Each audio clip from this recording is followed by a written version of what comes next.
Hey, shalom, shalom. This is Maf Maya Shalabanaparim. This is Maf Shana Israel Shana Ephraim. Before I get started, I'd like to give all praises and honors to my power, Yahweh, by Hashem Yahushua, by Hashem Rakakadash. Shalom to the Akamagwa from the Banya. Let's tune into the video. That's brother. That's peace to the brothers, sisters, and children. Let's tune into the video. And we're going to do a quick lesson, discussing some certain things. Because, a lot of times, since I still, I work and where I work at, you know, I know a lot of different people, or I just know a lot of different people, and a lot of these different people have a lot of questions. And someone asked me a question, the homie asked me a question, and his girlfriend didn't like my answer, and she's like, "Oh man, like you people that read the Bible, da da da da da da da." She's like, "I bet you're not a virgin," and I'm like, "I'm not." So she was like, "So you're." She obviously has no understanding. So she's like, "Well, you're damned to go to hell." Which I'm like, well, that's not really the case. So I want to go into that because uh, these people believe these fables that are taught in this church, and they be confused. So we're just gonna start here. We're gonna be in Genesis 24, and we're just gonna hop straight down to we're gonna start at 64. And Rebecca lifted up her eyes and saw when she saw Isaac, she lighted off the camel. For she has said unto my servant, what man is that walketh in the field to meet us? And the servant said, it is my master. Therefore she took a veil and covered herself. And the servant told Isaac all things that he had done. And Isaac brought her into his mother's tent and took Rebekah, and she became his wife. And he loved her, and Isaac was comforted after his mother's death. So you see that he took Rebecca into the tent. What do you think I didn't? What they did in that tent? They didn't go in that tent and play with Legos, and it was like, all right, you're my wife now. You know you know he went in a tent and handled what he had to handle. But that's how you become husband and wife. It's not you know what the people say in this Western world, right? And it's not if you have to be. It's not that you have to be a virgin and find the right one. No, once you find the one and you lay with her, that's your wife. That's your rib, right? And Exodus chapter 22 and verse 16. And if a man entice a maid that is not betrothed and lie with her, he shall surely endow her to be his wife. You lie with her, she's your wife, right? So that's that. I feel like that's pretty simple with the two precepts you should be able to understand because you see it right there. You read it and it gives you that clearance. First Timothy 1:4. Neither give heed to fables and endless genealogies which minister questions rather than godly edifying wishes in the faith. Don't be giving heed to these fables, man. Because the Lord in the precept says he's not an author of confusion. If you're confused, it's probably because it's not right. Now, if you're confused the first time you're hearing stuff, you give some grace, like if you're hearing like the truth and you're still trying to grasp everything, because sometimes it's a lot. The meat is heavy. I remember when I first started hearing about the Bible. When I first started hearing about the truth, me and Sakala would meet almost every day. Man, there was times I'm like, damn, man, my head hurt, but it's because it's heavy. You know what I'm saying? So I understanding that sometimes it's heavy, but like if you out here listening to like all these other ideologies and you're confused, it's because it's not true, right? It's fables. Fables mean lies. The book of Revelation, chapter 14, verse 4.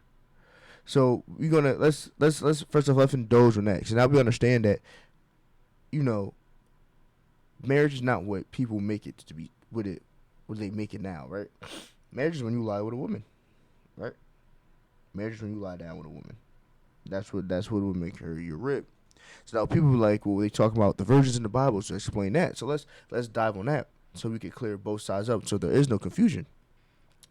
The book of Revelation, chapter 14, verse 4. It's great. Look at that. 144. These are they which were not defiled with women, for they are virgins.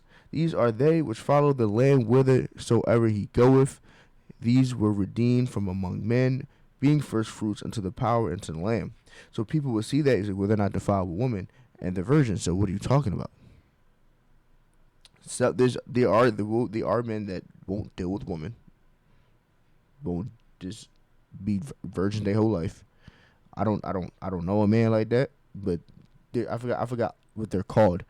But that's not what they're talking about. When they start defiled with women, they're talking about not being defiled with other Slakia, other doctrines. You're not following to that Western doctrine. You're not following these other doctrines because you know, it can be synonymous with that. That wisdom is synonymous with wisdom. Wisdom is synonymous with Sarah. It would be our first wife, right? A kind woman. The is a whole like chapter that goes into that stuff, right? And you know that it's going into these not being dirty with other beliefs, because you can go here. These are they which follow the Lamb whither he goeth, right? Revelation 1-3. Blessed is he. Oh, Slakia. I wanted to read that before this. Slakia. I'm just going to time pass. You're going to delete that.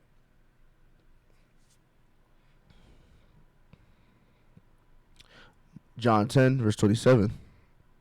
My sheep hear my voice, and I know them, and they follow me.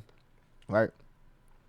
The sheep going to follow the Lamb wherever he go. If you hear this verse, hear this, they have understanding. They hear the Bible, then they come back, they snap back into it. It's what me and the brother actually went into last night in our camp. Well, a part of it we went into, and then so you understand. You hear this wisdom. You come in there. You're not to follow these other doctrines. Not to follow with this Western philosophy, this other philosophy, right? Proverbs 2 verse 16. To deliver thee from the strange woman, from the stranger which flattereth with her words, which forsaketh the God of her youth, and forgetteth the covenant of her power. For her house inclineth unto death, and her path are unto the dead. None that go unto her return again, neither take they hold of the paths of their lives, that thou mayest walk in the way of good men, and keep the paths of the righteous. So you see this, we come back to here, right? Not to follow with the woman. This is that woman they're talking about, that strange woman. Now you may say, who is the strange woman? That is referring to Babylon. Babylon the Great, which is today America. That is what that's referring to. That's that philosophy they're saying not to follow, not to be defiled with, right? The book of Proverbs, chapter 5, verse 3. The lips of the strange woman drop as a honeycomb, and her mouth is smoother than oil, but her end is bare as a worm, sharp as a two-edged sword. Her feet go down to death, for take hold on the hell. It's talking about Babylon the Great America. They don't want that to follow that Western ideology. So matter of fact, let's try to explain that better. So there's better understanding.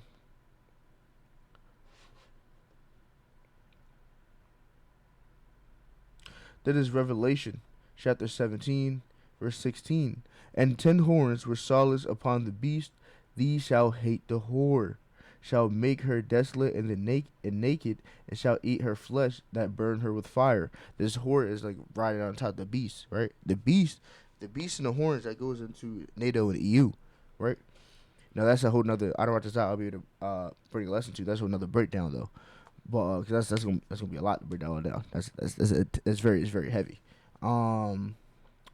But that's aka America. They don't want you to follow that Western doctrine. And matter of fact, I said I didn't want to read it because I feel like it was out of season. But I'm gonna end with it because it's always good to have this precept.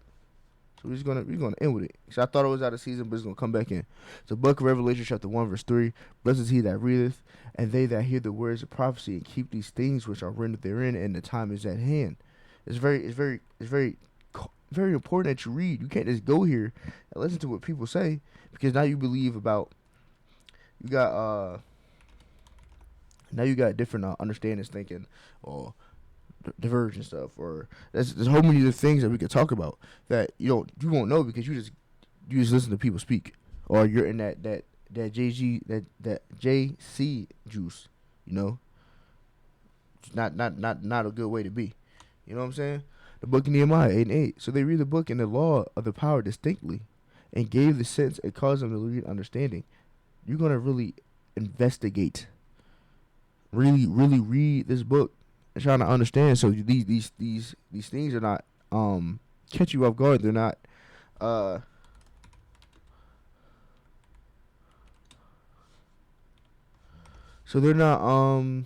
having you confused. Isaiah 28:10. For precept must be upon precept, precept upon precept, line upon line upon line, here a little and there a little. This is not cherry picking. This is not the Hebrew hopscotch, what they like to say. This is how you read the damn Bible. It's how you read the Bible. So you get understanding. so that you don't get caught up with getting sidetracked with saying, well, the virgin stuff, or you don't get caught up saying, with the not understanding who has salvation. You don't get caught up with, you just don't get caught up with these certain things, man. You gotta really put away these fables. You have to read. You gotta study to make yourself approved to the Most High. So I don't have to tie this lesson was edifying. And we gotta give all praises and honors to my power, Yahweh, by Hashem Yahushua, by Hashem Rakakadash. Shalom to Akim Agwaf and the bind that tunes this video. That is peace to the brothers, sisters, and children that tunes this video. Shalom.